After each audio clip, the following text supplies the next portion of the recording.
Good morning student. कक्षा 9 का आज हम 11 चैप्टर देखेंगे जिसका नाम है एक यात्रा यह भी थी। तो यहाँ पे लेखक का नाम है राम दशक मिश्र। जन्म सन 1924। हमारे लेखक हिंदी साहित्य के प्रथम कोटि के साहित्यकार माने गए हैं। उन्होंने काव्य उपन्यास सब बहुत अच्छे से उन्होंने लिखा है। और एक यात्रा यह भी, इसी में हमें यहाँ पे एक कहानी दी है। इसमें एक रिक्शे वाला जो परिचित नहीं है पर कैसे वो आत्मीयता और एक स्त्री के सम्मान के लिए सब कुछ वो छोड़ देता है, बराबर यही यहाँ पे कहानी में बताया गया है।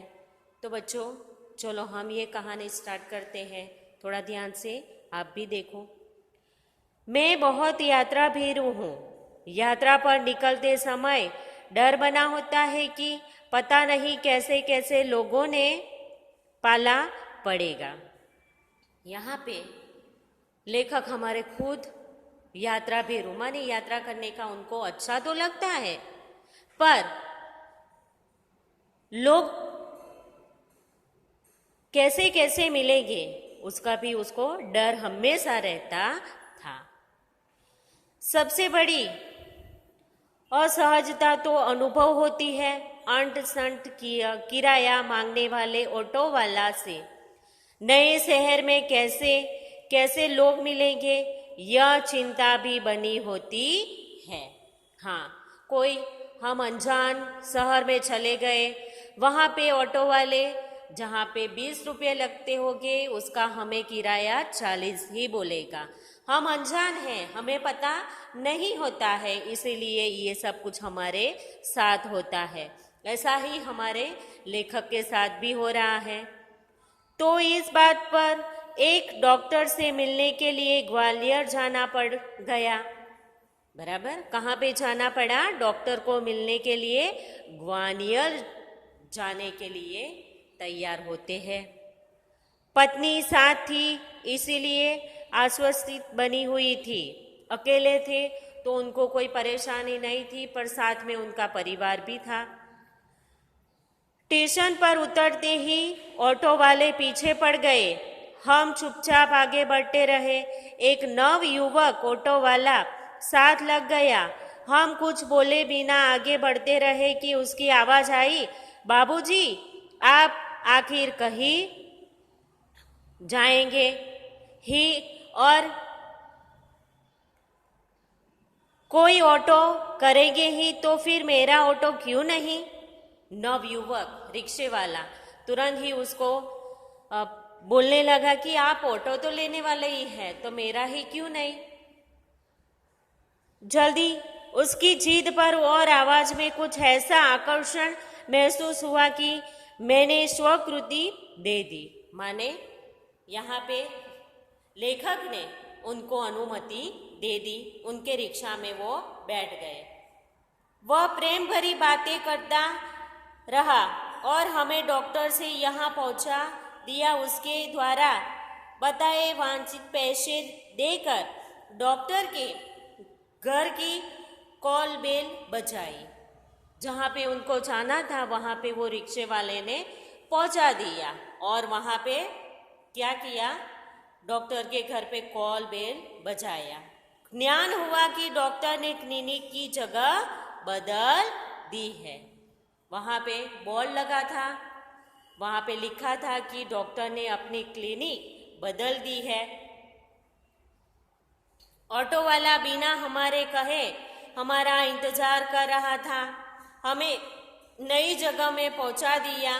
मैंने पूछा कितना पैसा दे दूं? बराबर, यहाँ पे लेखक ने कहा कि कितने पैसे आपके हुए? बाबूजी जो इच्छा है वो दे दीजिए।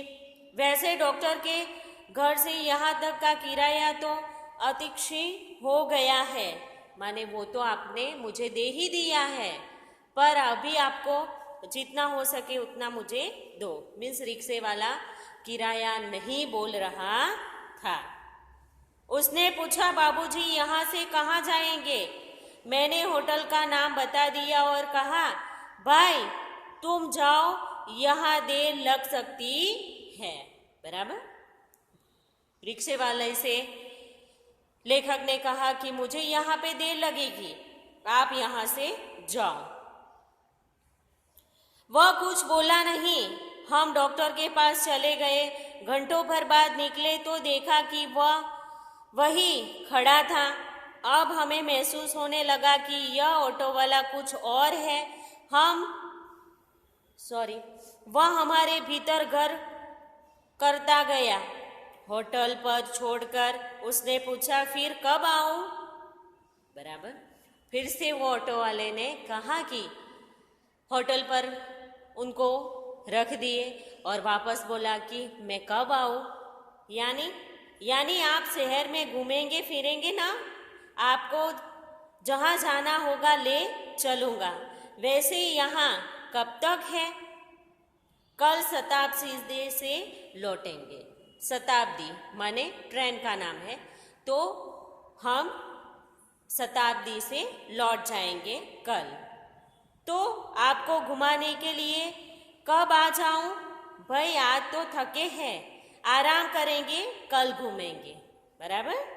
यहाँ पे आज लेखक थके ही, इसलिए उनको आज कुछ भी करना नहीं था, आराम करने का सोच रहे थे।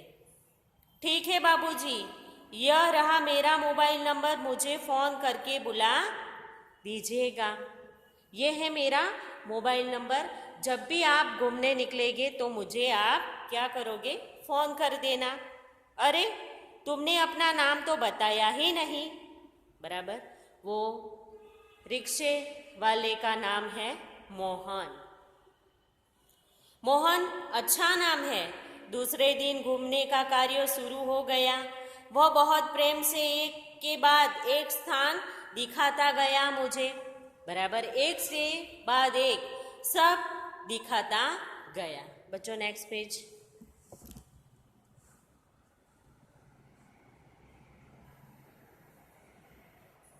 बाबूजी और पत्नी को अम्मा के नाम से संबोधित करता रहा।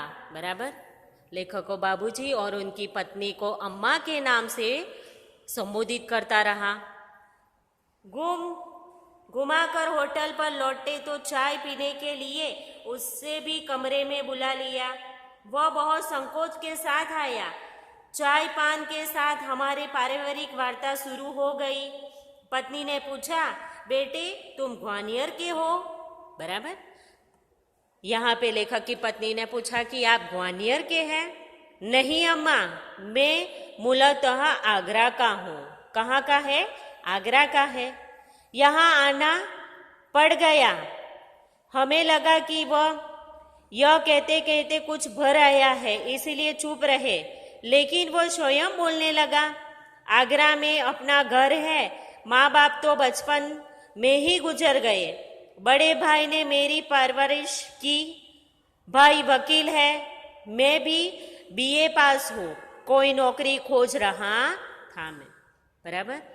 ऑटो रिक्शे वाला बीए पास है और उनका घर आगरा में है।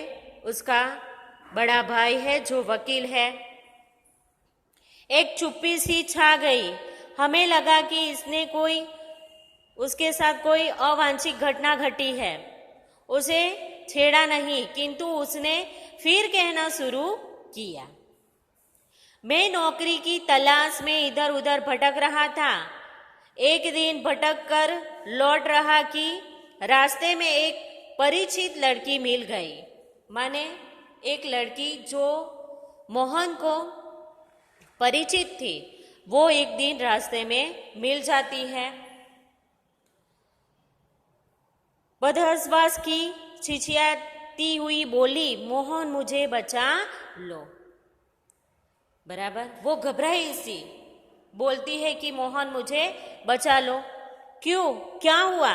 मेरे माँ बाप एक अघेड़ के साथ मुझे बेच रहे हैं। मैं कुएं में गिरकर जान दे दूंगी, किंतु उसे खुसट अघेड़ के साथ नहीं जाऊंगी। बराबर। यहाँ पे वो लड़की कहती है कि मोहन मुझे बचा लो, मेरे माँ बाप क्या कर रहे हैं कि मेरी शादी अघेट के साथ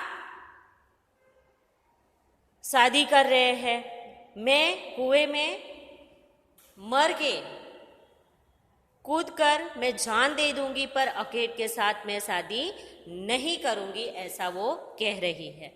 मैं बहुत असमंजस में पड़ गया, क्या करूं, कर भी क्या सकता हूं। मुझे लगा कि स्टेशन चलना चाहिए, वहां उससे ले गया और थानेदार हकीकत बयां की। वे कुछ देर सोचते रहे कि क्या किया जा सकता है।